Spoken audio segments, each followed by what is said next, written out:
the design process starts with empathy.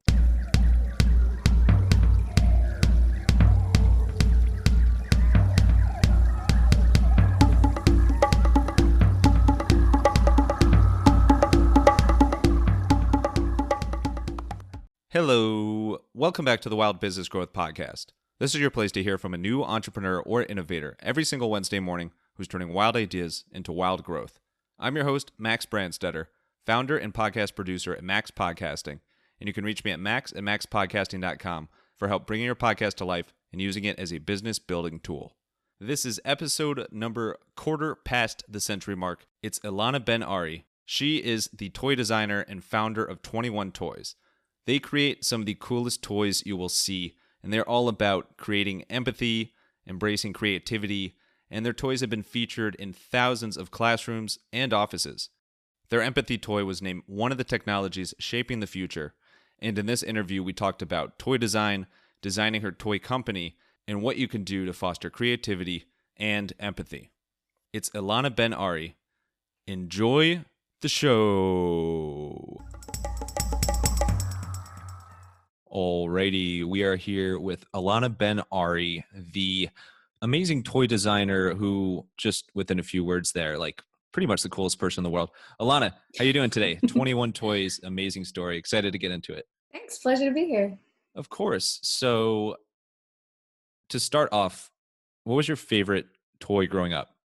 Oh, that's a good question. I still can't figure out the name of it, but I was given this geometric, clear plastic, very abstract toy that had like these kind of bungee strings intertwined between the plastic, and you could just make different kind of like architectural structures. So I'm hearing it now, it sounds a bit pretentious, but anything really with like a lot of open play, anything that was already designed was just kind of boring for me. So something that was just super abstract. And I grew up with a super feminist mom. So gender neutral was really important in our household. And that toy you described was exactly the one I was going to guess. I can't believe got it on the nose. But did you find that this kind of abstract theme is something that you continue to gravitate towards as you got older? Yeah, and I think in general, I think, humans and kids were attracted to stories when it comes to games, materials, textures, how things kind of bounce, or how materials interact with being thrown or with touch. There's not a lot that a toy really needs to do to spark, a kid or an adult's imagination. Like the joke is, when you give a kid a gift or a toy, usually they play with a box more. I was always just a really, really creative kid, and my best friend in elementary school was like the most creative kid like I'd ever met in my life. And so she kind of sparked this idea that you don't need very much to be able to kind of create your own games or toys. So yeah, I've always kind of gravitated to the ones where there's still enough room for your imagination. It's really interesting to hear about, because you look at your business now and you've got such momentum and created such an amazing offering and have such a disruptive product. And then you go down to the toys, and it kind of started with one toy, then you came up with another one, and I know you're working on another one, but there's like a level of, it's not like you need to launch a toy company with like 7,000 different offerings. There is beauty in starting off more or less in like one direction. Let's get to 21 Toys. Where did this materialize? Obviously, you've had an interest in toys, but when did it start to strike you as a viable business option? Yeah, so very quickly, where we are now, so 21 Toys, we're a training and development toy company. So I like to say that we use toys to teach what textbooks otherwise can't. So skills like empathy, failure, those are both our first toys that you mentioned. So the empathy toy and the failure toy, I'm designing right now the improv toy. And then we have a whole series of toys that we'll be designing over the coming like months and years. And it's really about this idea that the number one job skills. So when like the World Economic Forum made this big announcement in 2015, they're like, these are the future of job skills. And they said actually the year 2020, which is fascinating if you look at all the challenges of that this year in particular has brought. But they said it's complex problem solving, it's creativity, and it's social and emotional learning. And so when my team is, we run workshops on empathy and failure with anything from high school students to university, MBA programs, all the way to business and banking leaders. So these are core skills that really anyone needs to learn. But the idea that, we stopped valuing things like play that leads to creativity and social and emotional development. The idea that we stopped teaching these skills and valuing them after kindergarten means that, of course, as adults now, we're struggling to be disruptive, collaborative innovators, or, all kind of the buzzwords that we talk about. So when I first got the spark or the idea that I could even start a toy company, that was nowhere in my headspace. I studied product design. So it's actually, officially it's called industrial design. I went straight from high school into that program, and I'd always been fascinated with toys. I think because toy design for me is just the perfect intersection between art, psychology, engineering, and just like playing with human behavior. So I get to make people just uncomfortable enough that they're laughing, but they don't hate me. For some reason, I felt compelled to laugh after that. I don't know what it was. Yeah. So with the empathy toy in particular, that was a toy that I designed in university. So my project was initially to design an aid for the visually impaired. So as part of my program, you're connected with an organization. Mine was the Canadian National Institute for the Blind, and they said that navigation was a really big challenge for their community. And so my brief as a student, so I had the whole year to work on this, was to design a navigational aid for the visually impaired. So I kind of joke about it, but I think the initial assumption of my professor was that I was going to design a BlackBerry with really big buttons or some like really high-tech tool. But the design process starts with empathy, meaning, yes, I went to the library to read about visual impairment, but it wasn't until I met with people who were living with it, who were born with it, and also their friends and family and all of the structures and the systems around them, that I really started to develop empathy as a way of giving me insights into what is the real challenge or problem. And so instead of finding a high-tech solution to help with navigation, it was really about this idea that all the conversations I was having, both with adults and kids who had or developed visual impairment, was that there's a huge social and emotional gap between them and their sighted classmates and their sighted friends and family. So that's when I started going down the road of, what if I made a game that incorporated the foundations of navigation? Where am I going, and how do I get there? So those are the foundational skills of orientation and mobility for the visually impaired. I thought I could turn that into a game. And not only a game, but a game that I think they could play with their sighted classmates, and they could develop empathy that way. So it was a really ambitious brief and project.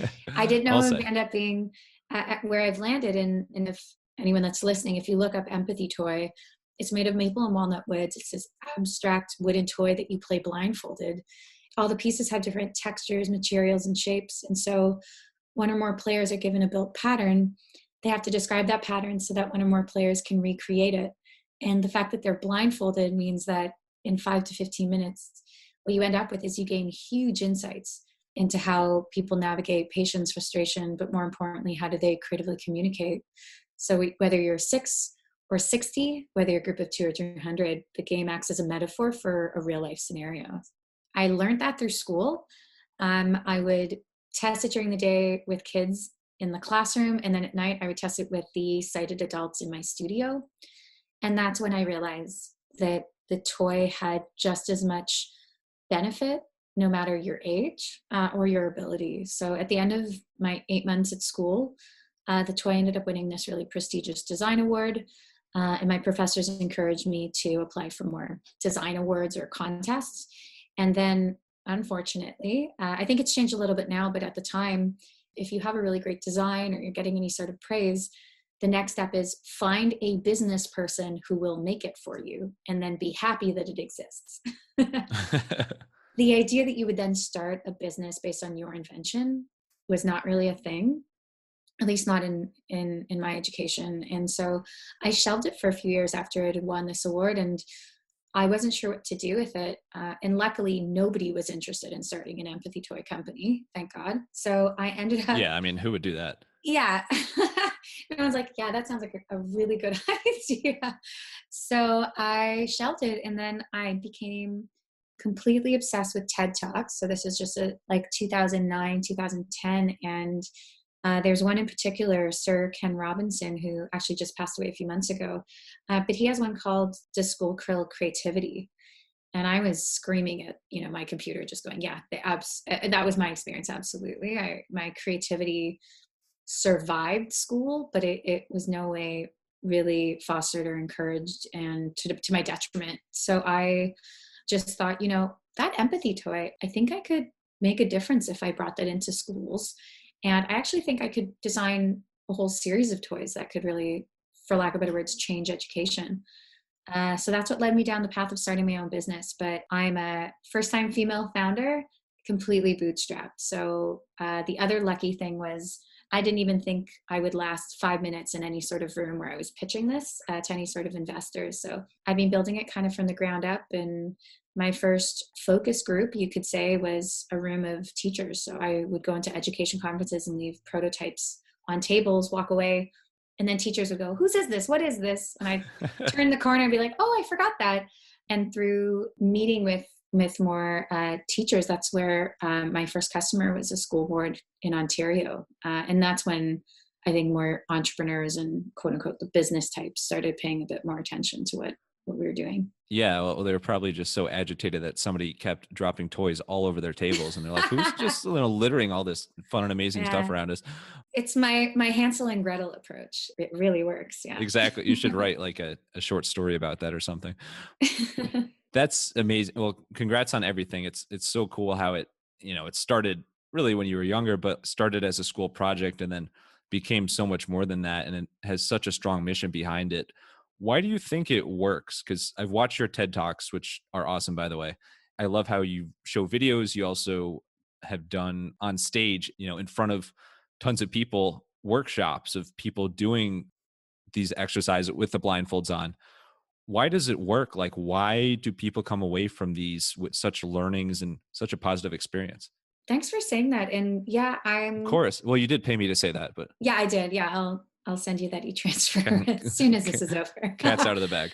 So this was really interesting for me. So when I first decided to start 21 Toys, I remember being like, I'm not the first person to say that toys are crucial to how we develop and learn and grow. I was able to do a bit of research. And so a hugely influential, I've got two really big creative geniuses, you could call, that inspired what I've done. And I would say speak to why this kind of activity is so powerful. But the first one I would say is he's called Friedrich Froebel. And if there's any educators listening, they might be familiar with him. He's the inventor of kindergarten. Oh, So he is a 19th century German philosopher.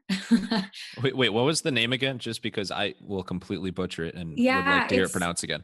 it's Friedrich Froebel. If you look up Froebel, Exactly how I was going to say it. yeah. So Froebel led to the invention of kindergarten, but he started kindergarten with a series of toys that he designed. Just he called them gifts. He designed a series of, I believe, up to 20 toys. 10 of them came to life. But if you look them up, they're just these beautiful abstract pieces. So there's the gift one is like balls of yarn. Gift two is about like wooden cylinders and cubes on string that you swing. And they were invented for children to explore shapes, patterns, movement, and just get them to feel in their fingertips, start to think through their hands, and start to think through their environments. These might seem incredibly simple and not overly impressive, but they didn't only lead to the invention of kindergarten. But if you look at some of the biggest creative geniuses of our time, so the grandfather of industrial design, Buckminster Fuller, architect Frank Lloyd Wright, if anyone's familiar with Maria Montessori or Caroline Pratt, were incredible education pioneers. They all are Froebel educated, and they all went through the Froebel education system. And like they've all mentioned Froebel blocks as shaping the way that they saw the world. Frank Lloyd Wright has written about the blocks in his autobiography.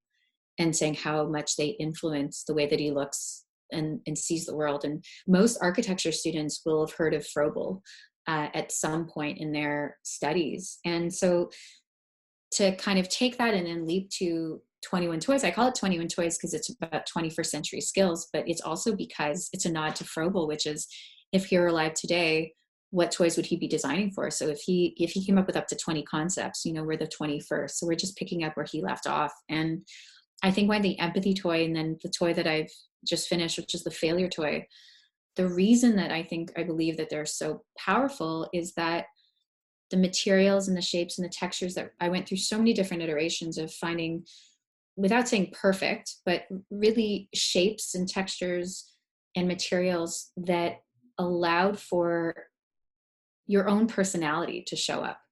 And so the toy doesn't do any of the heavy lifting. It just does enough work that it creates the environment where you are a bit more vulnerable, you feel safe, and you are being given the opportunity to see how you react in certain situations. So if it's frustration, that's one, but what about how do you creatively communicate this abstract shape that has no name? How do you tell that to one person? How do you tell that to 20 people? And the failure toy is similar. It's just, instead of describing something blindfolded, it's a game of balance. So how do you react when you have 5 minutes with a group of 3 other people and you're deciding what kind of shape to put on this big wooden wheel that will tip if you don't get it correctly balanced? It's up to you to decide how ambitious or safe you want to build. And there's tons of different motivations, and everyone has different risk appetites. The way that they're all designed is that they present you with the opportunity to mimic something that otherwise would happen in real life, but it's presented with really thoughtfully and beautifully designed kind of pieces of art that allow you to explore things that otherwise might just be too complex to get to, or might feel too sensitive to even broach. It's really crazy to think about. There's differing views on failure, and some people are, deathly afraid of failure. Some people, especially entrepreneurs, are like, hey, bring it on. It's like, it might take me failing 4 times in order to find the thing that is like the perfect fit for me. You are someone who's literally built a toy around failure. How do you view failure overall? Yeah. Well, the first thing I say with the failure toy is it's not designed to trick you. So a lot of people joke that oh, it just breaks, you can't use it. It's a broken toy. It's a broken toy. No, I think, and this is similar to the empathy toy as well, but very quickly with the empathy toy, so often people hear empathy and they think the goal of the toy is to make you a nice person. And while that's a lovely outcome, if that happens, the goal of the empathy toy is really about taking on multiple perspectives that aren't your own, looking at problems from very different perspectives, and getting comfortable with being uncomfortable. Because there's nothing comfortable about taking on multiple perspectives. That can be a very uncomfortable experience. And so similar to the failure toy, it isn't just about saying failure is okay. While that is an amazing outcome, that's not the goal of the toy. The goal of the failure toy is to say, look, we all experience levels of failure, whether we want to or not. We all handle failure differently, and even we define failure differently. Failure only exists if there is success, right? So how do you set expectations of yourself? How do you set expectations of others? How do you react when somebody asks you to do something new for the first time? What's your risk tolerance? And then what is that for everyone else in your life that either you work with or you live with? And the goal of the failure toy is to give you huge insights into how you deal with risk, expectations of others, competition, all of those kind of juicy things that play in real time when suddenly you've tried to do something and it's epically not worked out the way that you wanted it to. Or sometimes you're just too scared to do anything new. So my avatar when I was designing the failure toy was who is this for? Is it just for the quote unquote F students? So someone it's never working out. And so I want to tell them, it's okay, keep trying. Sure, there's the F students, but it's as much for the quote unquote F students as it is for the A students. So this idea that if you quote unquote figured it out. So I was one of those kids that had figured out school. I figured out how to game it and how to get good grades. But that meant that if I ever wanted to do something new or creative, it would be really risky for me to try something new or creative, because that could put my excellence role or whatever grades in jeopardy. And so often we get scared to try something new because we have set this certain bar or certain level of success. Sometimes we don't even participate.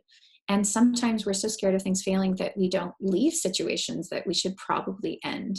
And I just think it's such a rich conversation that right now I feel like it's on two extremes, where if we do any sort of failure education, which I don't believe that we're doing in classrooms or really in workplaces, right now it's very binary. It's either fail fast and fail often, which is an amazing mantra from the startup community, but it can be really tone deaf for a lot of people, including other entrepreneurs. I remember when I heard like keep trying to start a business. If your third business didn't work, your fourth one will.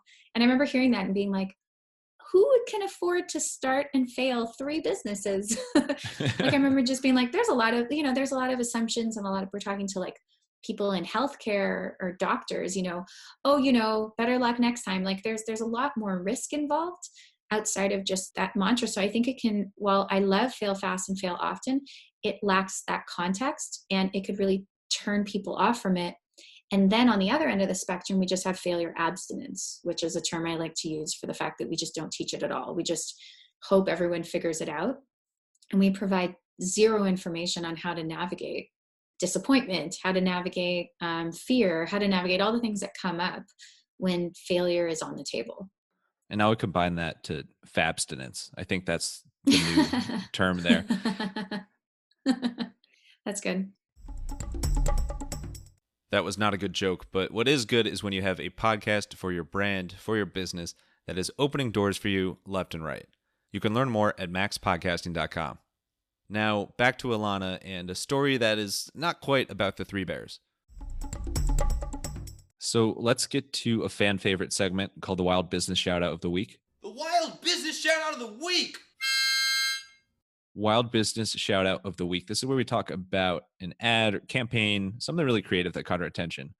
And there's something with Goldie Blocks and not the 3 bears, but Goldie Blocks that caught your attention.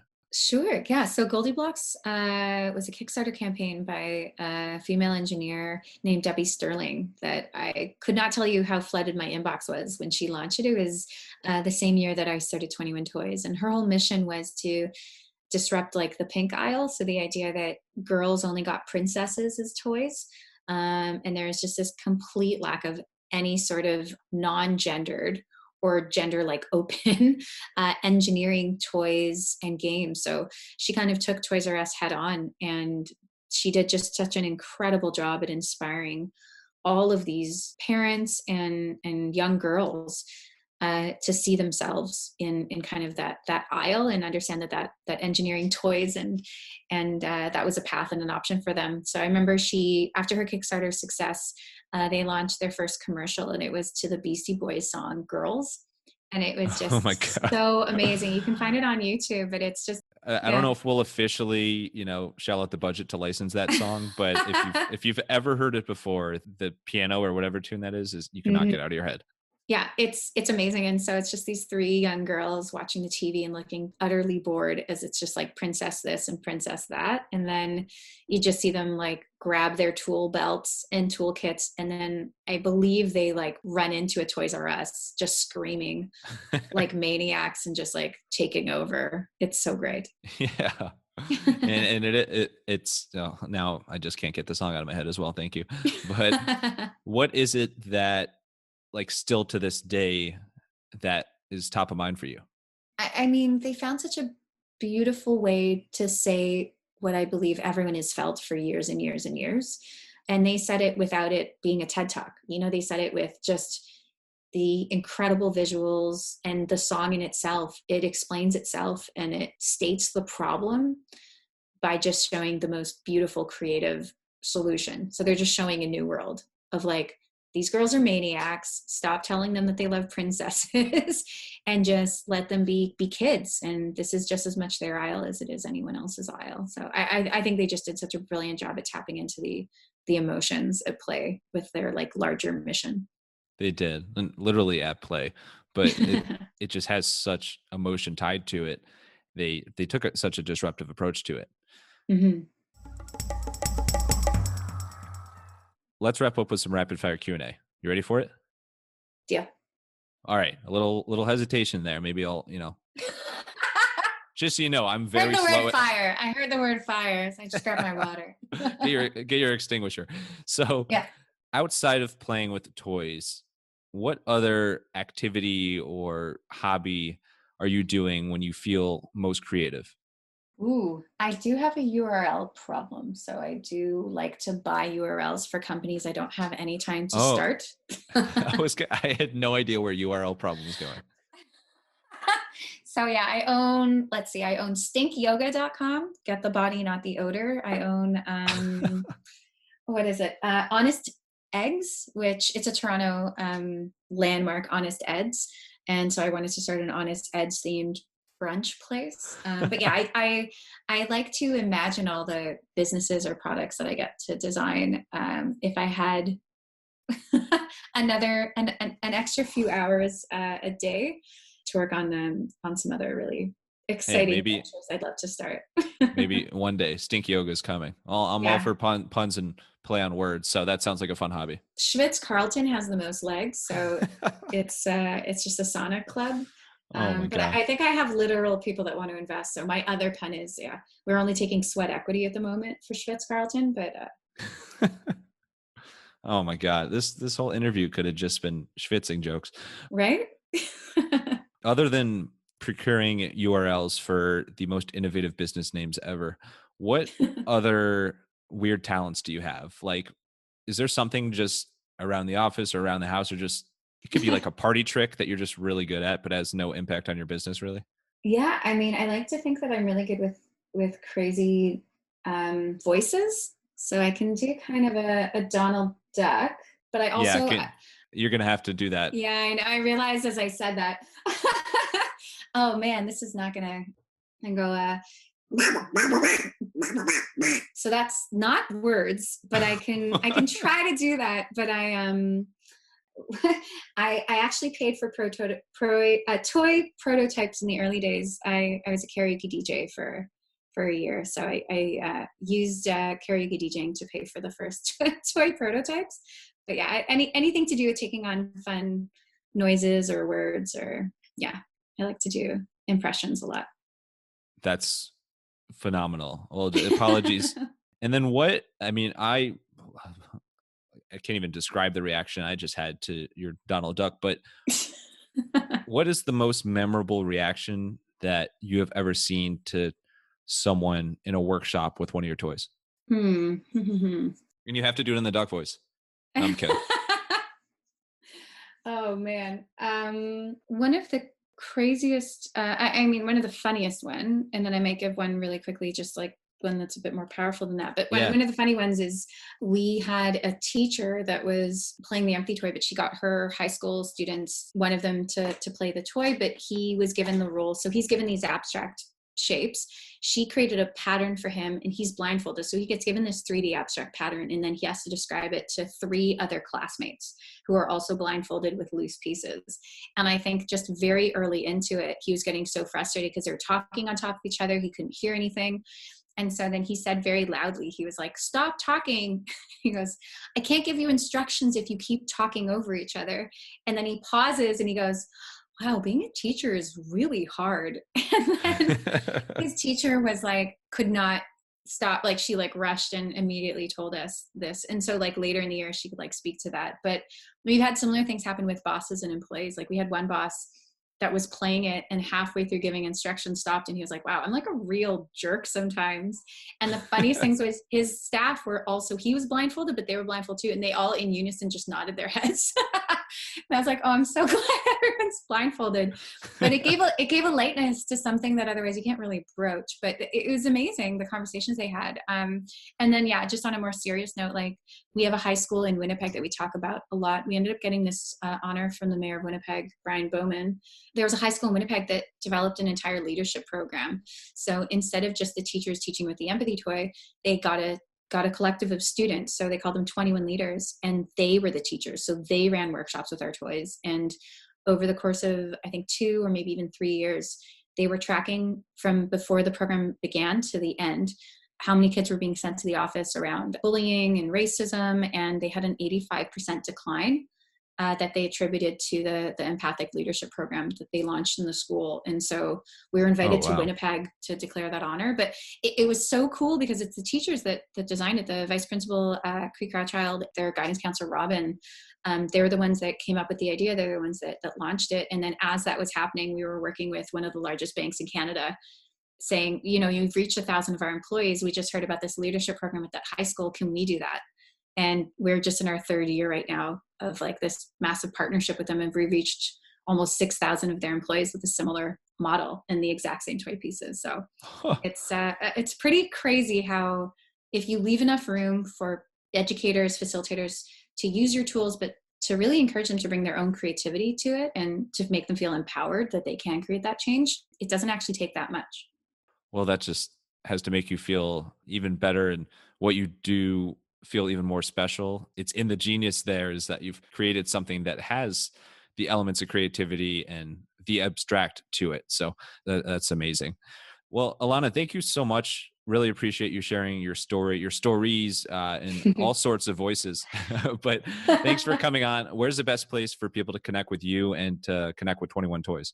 Yeah, so you can find us on Instagram, Twitter, or Facebook. It's at 21 Toys. Our company name, though, is it written out. So 21toys.com. You can always just Google empathy toy or failure toy. So that'll be us. And then I'm the only person, I believe, with my name. So if you just look up Ilana Ben-Ari, you should be able to find me online as well. Perfect. On the internet. On the internet, yeah. And the last thing, final thoughts. It could be a quote, a line, whatever you want us to quack off with here. One of my favorite quotes is, you can either be a good example or a horrible warning. If you're ambitious and putting things out there, you can somewhere in between, but you can also kind of think either way, it'll work out. Work out, it will. Thank you so much, Ilana, for sharing your story and for talking like a duck. And thank you, Wild listeners, for tuning in to another episode. If you want to hear more wild stories like this one, make sure to subscribe to the Wild Business Growth Podcast on your favorite app and tell a friend about the podcast. You can also find us on Good Pods. And for any help with podcast production, you can learn more at MaxPodcasting.com. Until next time, let your business run wild. Bring on the bongos!